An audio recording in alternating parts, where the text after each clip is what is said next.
Hello everyone, welcome back to our channel. This side सिद्धि।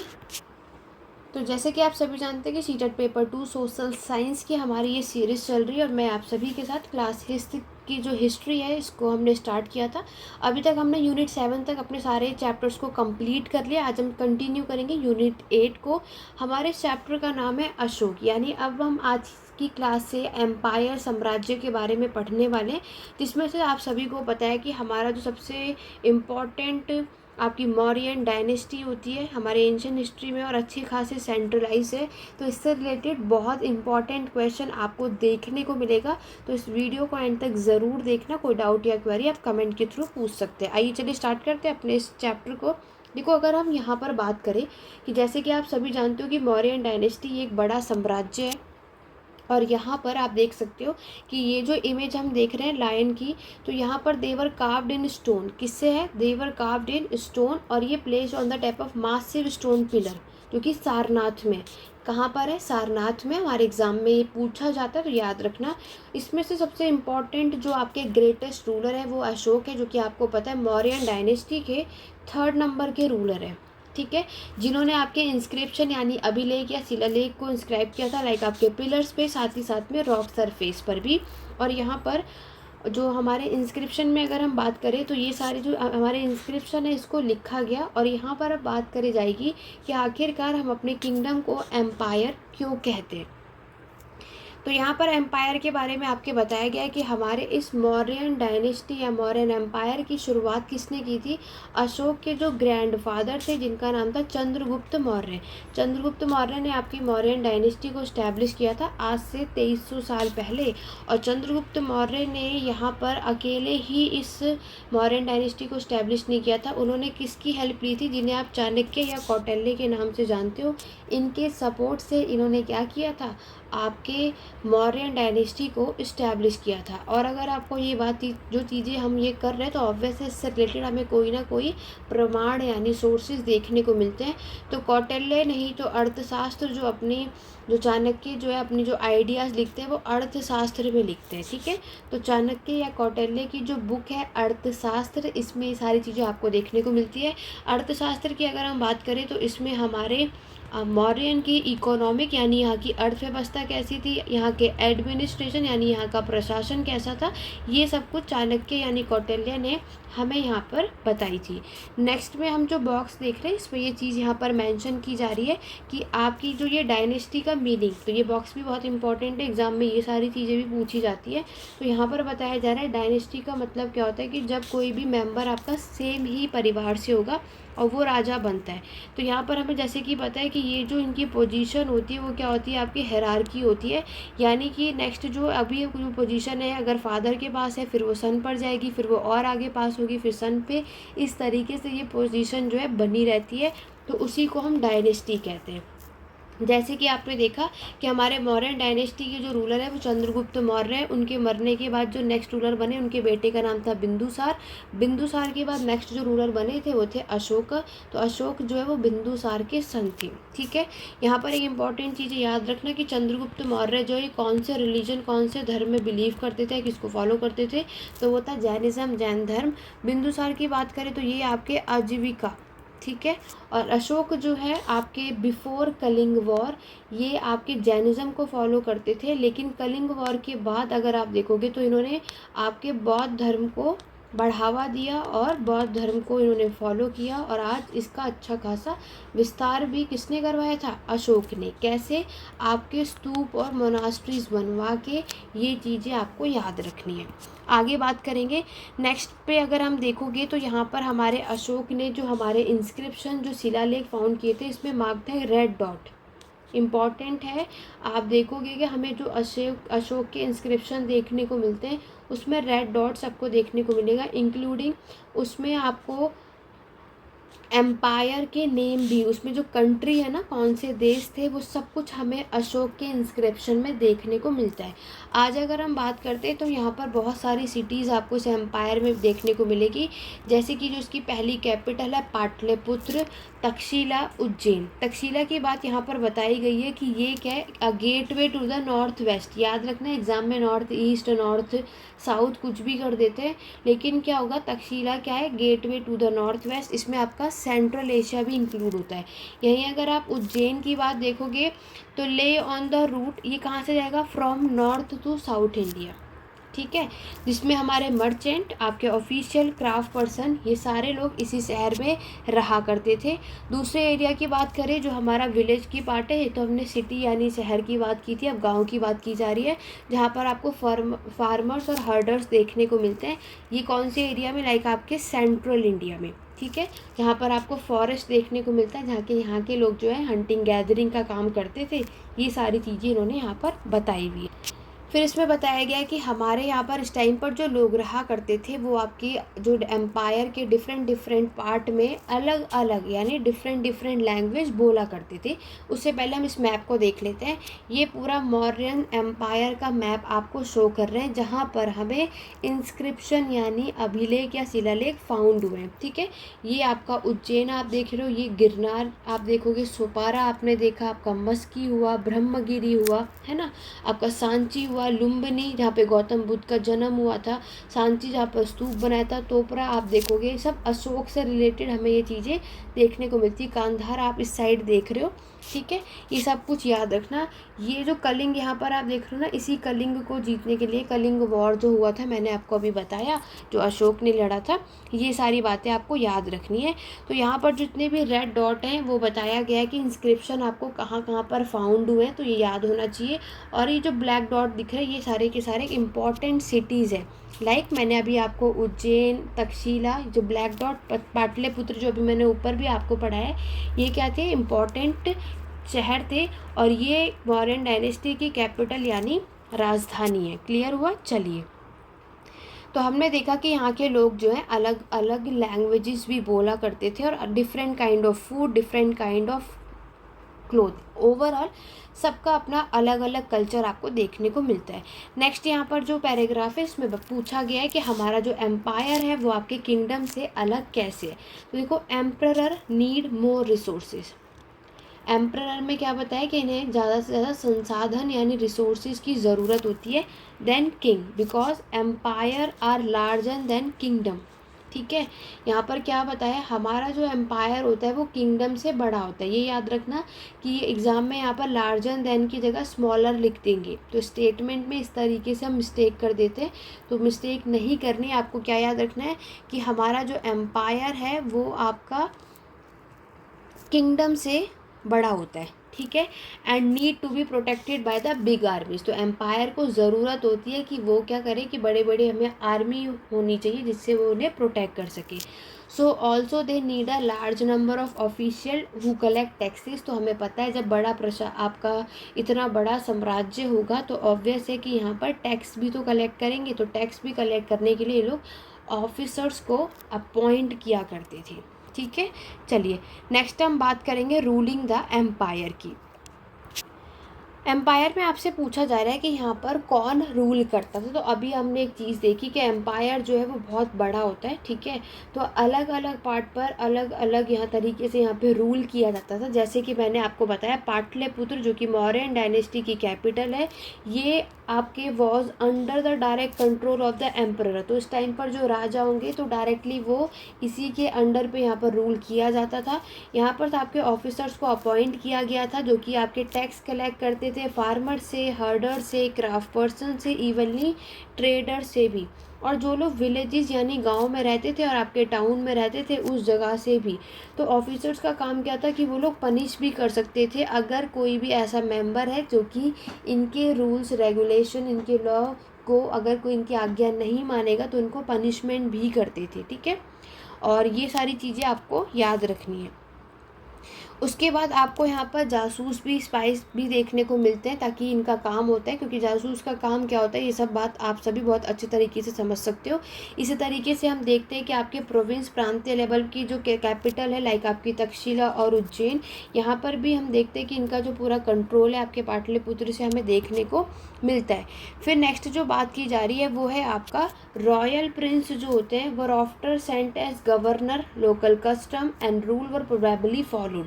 देखो यहाँ पर हमारे जो मौर्यंस हैं इनकी कोशिश रही है कि ये अपना कंट्रोल जो है रोड पर, रिवर पर बना सके, क्योंकि एक इम्पॉर्टेंट आपका जो ट्रांसपोर्ट है, जो चीज़ें हैं, क्योंकि यहाँ से फिर ये क्या करते हैं, अपने रिसोर्सेज को कलेक्ट करते हैं, टैक्सेस लेते हैं। ये देखो, ये वाला जो पैराग्राफ आप यहाँ पर देख रहे हो ये बहुत इंपॉर्टेंट है, सीटेट के एग्ज़ाम में कई बार पूछा भी जा चुका है। अर्थशास्त्र में आपके कौटिल्य या चाणक्य ने ये चीज़ बताई है, नॉर्थ वेस्ट ये जो है बहुत इम्पॉर्टेंट है। नॉर्थ वेस्ट में क्या मिलता है, ब्लैंकेट। नॉर्थ वेस्ट किस चीज़ के लिए सबसे ज़्यादा फेमस है, आपके ब्लैंकेट यानी कंबल के लिए।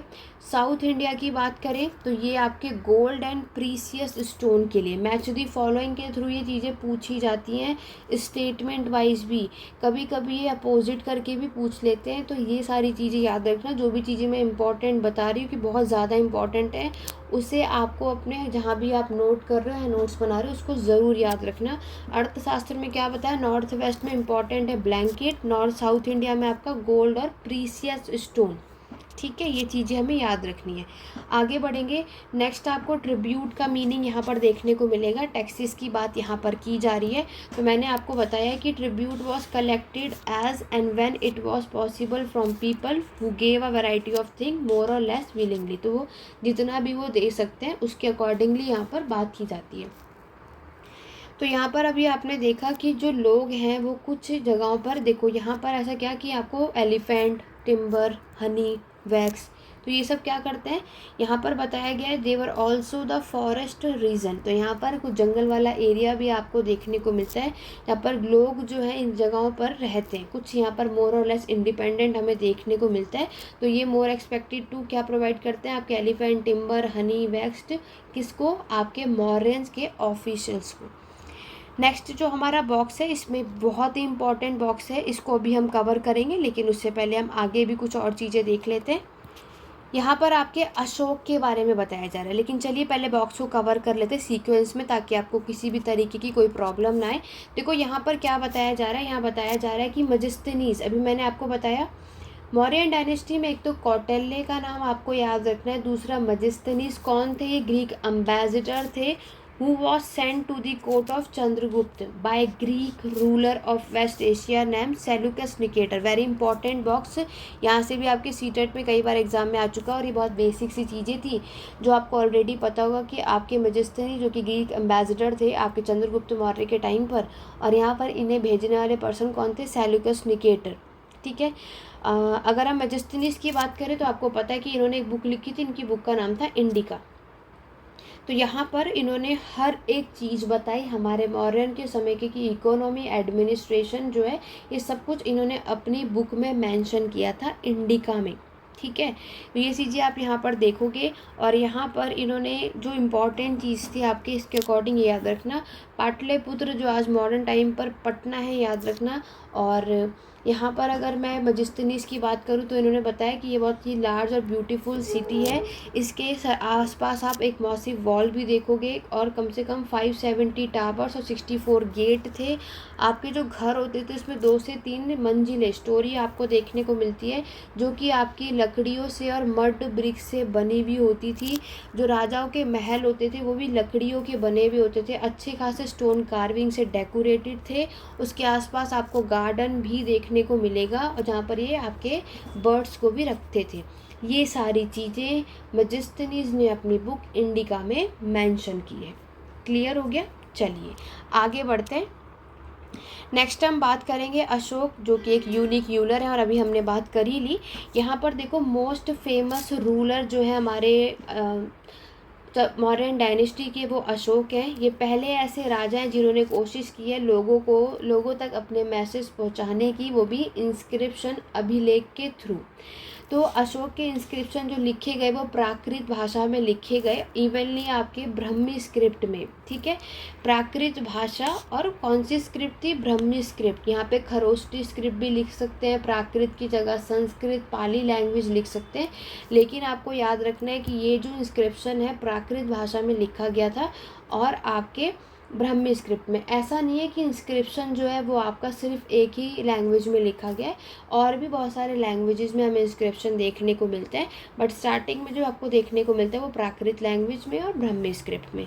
फिर मैंने आपको बताया कि अशोक का वॉर हुआ था कलिंग वॉर। तो कलिंग जो है ये सबसे एंशंट नेम है आपके कोस्टल ओडिशा का, ये भी याद रखना है। और अशोक ने यहाँ पर आपके कलिंग वॉर किया था और वो जीत भी चुके थे। और मैंने आपको बताया कि वो ब्लड शेड, खून खराबा को देख करके फाइनली इन्होंने डिसाइड किया था कि अब वो किसी भी तरीके का बैटल या युद्ध नहीं लड़ेंगे। ठीक है, ये चीज़ आपको याद रखनी है। तो अशोक ने क्या किया कि क्योंकि देखो साम्राज्य का विस्तार करना है तो लड़ाइयाँ युद्ध तो लड़नी पड़ेंगी, लेकिन कलिंग वॉर के बाद उन्होंने वो पूरे प्रॉपर तरीके से मना कर दिया कि अब मैं अपने साम्राज्य का विस्तार करूँगा तो, लेकिन बैटल के थ्रू नहीं, धर्म के थ्रू। ठीक है, उसी से इन्होंने अशोक धम दिया था। अशोक के जो धर्म है ना उसके बारे में भी हम आगे बात करेंगे। उससे पहले अशोक के इंस्क्रिप्शन को आप यहाँ पर चेकआउट कर सकते हो कि जिसमें हमें कलिंग वॉर के पूरा अच्छे से डिस्क्राइब किया गया। अशोक ने आपके जो डिक्लेयर कर दिया था, हमारे इंस्क्रिप्शन उन्होंने लिखे। 8 ईयर्स लगे जब उन्होंने आपके कलिंग को फाइनली जीत लिया था, जिसमें आप देखोगे कम से कम 1 लाख से उससे ज़्यादा लोग जो है कैप्चर, और इसमें 1 लाख से ज़्यादा लोग मारे जा चुके थे। ठीक है, और उस टाइम पर ये जीत गए थे। इंडिपेंडेंट लैंड जो थी वो यहाँ पर जीत चुके हैं, लाखों लोग यहाँ पर मारे जा चुके हैं, कुछ लोगों को उन्होंने कैदी भी बना लिया था, ये सारी बातें। फिर मैंने आपको ये जीतने के बाद इन्होंने आपका ये जो धम है ना यानी धर्म दिया, क्योंकि यहाँ पर अब इन्होंने डिसाइड किया था कि मैं, और फिर आप देखोगे कि इन्होंने बुद्धिज़्म बौद्ध धर्म को भी फैलाया। बहुत इंपॉर्टेंट चीज़ जो आप सभी स्किप कर देते हो वो ये है कि जो धर्म है, धम्म वर्ड आप देख रहे हो ये प्राकृत वर्ड है, और जो धर्म होता है वो होता है आपका संस्कृत। ठीक है, जिसे आप क्या कहते हो? रिलीजन। रिलीजन मतलब क्या होता है? आपका धर्म। रिलीजन मतलब हमारा धर्म ही तो होता है। तो यहाँ पर जो धर्म वर्ड है वो संस्कृत है, धम्म वर्ड जो है वो प्राकृत है। एग्जाम में पूछा जाता है धम्म वर्ड क्या है, तो ये प्राकृत है, not a Pali language. Sanskrit में इसको हम धर्म कहते हैं। अब बात करते हैं अशोक धम्म में हमें क्या देखने को मिलता है। देखो उससे पहले यहाँ देखो रामपुरवा जो बुल आपको यहाँ पर देखने को मिल रहा है। ठीक है, ये आप देखोगे ये फाइनली पॉलिश स्टोन स्क्रिप्चर है। ये भी हमारे मॉडर्न पिलर जो कि आपको रामपुरवा में बिहार में देखने को मिलता है। आज वहाँ पर राष्ट्रपति भवन है। ठीक है, राष्ट्रपति भवन में ये चीज़ आपको देखने को मिलती है। ये सब कुछ पुरानी चीज़ें हैं, ऑलरेडी आपको बेसिक सी चीज़ पता होनी चाहिए। इससे इम्पॉर्टेंट चीज़ें मैंने आपको क्या बताया, जो रामपुरवा बुल है ये कहाँ पर मिलेगा? बिहार में। आज now has been placed in, कहाँ पर? राष्ट्रपति भवन में। ये जो आपको रामपुरवा बुल है ये देखने को मिलता है, राष्ट्रपति भवन में इसको प्लेस कर दिया गया है। अशोक के धम्म की बात करें, डिड नॉट इन्वॉल्व वर्शिप। तो देखो याद रखना अशोक की जो धम्म है इसमें कोई आप पूजा नहीं करेंगे, हम किसी भी तरीके की वर्शिप की बात नहीं की गई है किसी भी देवी देवताओं की, और ना ही किसी भी तरीके के हम सेक्रीफाइसेस यानी किसी भी तरीके के हम बलिदानों के परफॉर्म की बात की जा रही है। यहाँ पर इन्होंने कोशिश करी है, a father tries to teach his children, he had a duty to instruct his subject. यहाँ पर इनकी कोशिश क्या है? तो यहाँ पर हमारे जो अशोक हैं वो आपके गौतम बुद्ध के टीचिंग से बहुत ही ज़्यादा इंस्पायर हैं। गौतम बुद्ध की टीचिंग क्या थी इससे पहले वाले चैप्टर में आपको मैं क्लियर कर चुकी हूँ। अगर आपने वो वीडियो नहीं देखी है ज़रूर देखना, प्लेलिस्ट को आप ओपन करेंगे सारे चैप्टर्स आपको सीक्वेंस में मिल जाएंगे। यहाँ पर आप देखोगे कि सबसे बड़ी प्रॉब्लम थी यहाँ पर कि अभी ने क्या करना है, अपने इस रिलीजन को फैलाना है। ठीक है, एनिमल व सेक्रीफाइस, स्लेव, सर्वेंट वर इल ट्रीटेड। क्योंकि अभी क्या था, जो हमारे अशोक के इतने देख चुके हैं कि यहाँ पर हमारे लोग में लड़ाई झगड़े और जानवरों की बलि चढ़ाई जाती है, स्लेव सर्वेंट्स के साथ इतने बुरे तरीके से ट्रीट किया जाता है। यहाँ पर लड़ाइयाँ आप हर जगह देखोगे, हर कोई एक दूसरे से लड़े जा रहे हैं। अशोक की कोशिश है कि वो सारी इन प्रॉब्लम को सॉल्व कर सकें। तो उसी के लिए इन्होंने एक ऑफिसर्स को अपॉइंट किया था जिनका नाम धम्म के लिए महामता। ठीक है, महामत्या भी कहते हैं। तो महामत इन्होंने इसको अपॉइंट किया था। Who went from place to place teaching people about dhamma. तो इनका काम क्या था, इनका काम था कि ये हर जगह जा जाकर जो धम्म की जो टीचिंग है उसके बारे में बताएं। अशोक ने अपने मैसेजेस को इंस्क्राइब किया था रॉक पे, पिलर्स पे, ठीक है, ताकि वो लोगों तक इन चीज़ों को बता सकें, ताकि जो लोग भी इसको नहीं पढ़ सके उन सब के लिए भी बात यहाँ पर की गई। अशोक ने क्या किया, अपने मैसेंजर को भेजा था धम्म के बारे में बताने के लिए। इवनली कहाँ, सीरिया, इजिप्ट, ग्रीस और श्रीलंका में भी इन्होंने अपने बच्चों को भी, सन और डॉटर को भी भेजा था अपने बुद्धिज़्म, बौद्ध धर्म को, अशोक को का जो धर्म है इसको बताने के लिए। इसीलिए इन्होंने बहुत सारे रोड्स, डगवेल्स, आपके रेस्ट हाउसेस इसको भी बिल्ड करवाया। साथ ही साथ मेडिकल ट्रीटमेंट का अरेंजमेंट भी कराया था, ह्यूमन बींग्स के साथ साथ एनिमल्स के लिए भी, क्योंकि यहाँ पर अब अशोक जो है वो सारी चीज़ों को सही करना चाहते थे। इस पर इनका मेन फोकस रहा है। अशोक का जो मैसेज मैंने आपको क्या बताया, इनकी मेन कोशिश है कि यहाँ पर अब क्या किया जाए, हमें रिस्पेक्ट करना चाहिए बड़ों का, ठीक है, हमें ब्राह्मण्स का भी रिस्पेक्ट करना चाहिए। हमें क्या करना है, क्योंकि यहाँ पर हमें कोशिश है हमें किसी के साथ बुरा ट्रीट नहीं करना चाहिए, क्योंकि ये सब कुछ ये यहाँ पर समझाना चाहते हैं, ठीक है। ये आपको याद रखना है। जो हमारे पंडित जवाहरलाल नेहरू है, आपको पता है हमारे इंडिया के फर्स्ट मिनिस्टर हैं, इन्होंने लिखा है his edicts still speak to us in a language we can understand and we can still learn much from them. तो यहाँ पर क्या होगा कि इसको इस तरीके की इन भाषाओं में लिखवाया गया ताकि हर कोई इसे ईजिली से समझ सके। तो वो आपके पहले तो ब्राह्मी स्क्रिप्ट में लिखा, मैंने आपको बताया, फिर आपके देवनागरी जिसको आप हिंदी, फिर बंगाली, मलयालम, तमिल, हर जगहों में आप ये चीज़ अब देखने को आपको मिलेगा, ठीक है। तो ये सारी चीज़ें आपको याद रखनी है। इसके बाद जो हमारा लास्ट बॉक्स होता है इसमें आप देखोगे कि यहाँ पर बताया गया है कि हमारे मौर्यन एम्पायर जो है आज से 2400 साल पहले एम्परर इन चाइना जो है, वहाँ पर चाइना में भी ग्रेट वॉल बिल्ड हुआ था, ठीक है। बिल्डिंग ये आपको पता ही, स्क्रीन पर आप देख ही सकते हो। तो it mean to protect the northern frontier of the empire from pastoral people. तो यहाँ पर इनकी कोशिश थी जो पेस्ट्रोलिज्म, जो पशुपालन वाले जो लोग थे, इनसे अपने साम्राज्य का क्या कर सके, प्रोटेक्ट कर सके। इसके लिए इन्होंने ग्रेट वॉल को यहाँ पर बिल्ड करवाया था। ये सारी बातें यहाँ पर लिखी हैं। जो इसकी वॉल है इतने किलोमीटर लॉन्ग है, ये आपके पत्थरों से और ईंटों से बनी हुई थी। इसमें विद रोड यहाँ पर टॉप पर आपको देखने को मिलेगा। बहुत सारे मतलब 1000 ऑफ पीपल लोगों ने यहाँ पर काम किया इस वॉल को बनाने के लिए। इसका डिस्टेंस यहाँ पर बताया हुआ है। तो ये आपको ग्रेट वॉल से रिलेटेड ये वाला बॉक्स याद होना चाहिए अपने एग्ज़ाम पॉइंट ऑफ व्यू से। आपके एग्ज़ाम में आपको ये देखने को ज़रूर मिलता है, ठीक है। तो ये था हमारा ये अशोक का पूरा complete chapter. At the end हमारा जो लास्ट में पूछा ही जाता है कि यहाँ पर हमारे मौर्यन डायनेस्टी की जो शुरुआत हुई थी आज से 2300 साल पहले हुई थी। दोबारा से मैं आपको हर एक क्लास में एक ही चीज़ सजेस्ट करती हूँ कि आपको क्या करना है, सारे चैप्टर में जो भी इंपॉर्टेंट टाइम पीरियड है इसको ज़रूर करना, क्योंकि स्टेटमेंट के क्वेश्चन में बाकी चीज़ें आप सभी सॉल्व कर लेते हैं, लेकिन टाइम पीरियड की वजह से हमारा जो आंसर है वो गलत हो जाता है। क्लियर हो गया। तो हमारा जो ये यूनिट 7 था वो हमने कंप्लीट कर लिया। तो ट्रेडिंग रूट इनका सिल्क रूट था, जो आप यहाँ पर देख सकते हो। ये आपको याद रखना है। ये मंगोलिया का पूरा यहाँ पर इन्होंने मेंशन किया है। ये इंपॉर्टेंट आप देख भी सकते हो कि यहाँ पर लिखा है चाइना, आपके इंडियन, ईरानियन, अरब, ग्रीक, रोमन ट्रेडर जो हैं, ये सभी का पार्टिसिपेशन आपको यहाँ पर ज़रूर देखने को मिलता है। और ये लोग जो एक्सपोर्ट करते हैं वो पेपर और अदर स्पाइसेस और अलग तरीके के जो और मसाले होते हैं, काली मिर्च, ये सारी चीज़ें आपको यहाँ पर देखने को मिलती हैं, ठीक है। ये सब कुछ आपको याद रखना है। मौर्यन एम्पायर से रिलेटेड एक इम्पॉर्टेंट बॉक्स आपको और मिलेगा। मौर्यन एम्पायर जो है वो आपका कोलैप्स हो जाता है। वो भी कब हुआ, आज से 2200 साल पहले, ठीक है। और यहाँ पर अगर हम बात करते हैं तो यहाँ पर आप देखोगे कि नॉर्थ वेस्ट में और आपके जो हमारे नॉर्थ इंडिया का पार्ट है, हमारे जो राजा जिसमें इंडो ग्रीक्स आप इन्होंने रूल करना शुरू किया, ये आते हैं सेंट्रल एशिया में, आपके शक आते हैं, शक, ठीक है। ये आकर हमारे इंडिया में नॉर्थ वेस्ट, नॉर्थ आपका वेस्टर्न इंडिया में अपना साम्राज्य को सेटअप कर देते हैं। और ये 500 साल तक आपको अच्छे खासे देखने को मिलेंगे। शक के बाद जो नेक्स्ट आते हैं, तो शक को किसने हराया था, आपके गुप्ता डायनेस्टी यानी गुप्ता के राजा ने इन्होंने हराया था। और शक जो है फिर इनको फॉलो फिर आपके कुषाण के लोग देखोगे, जिन्होंने भी 2000 साल, आज से 2000 साल पहले की बात यहाँ पर बताई जा रही है।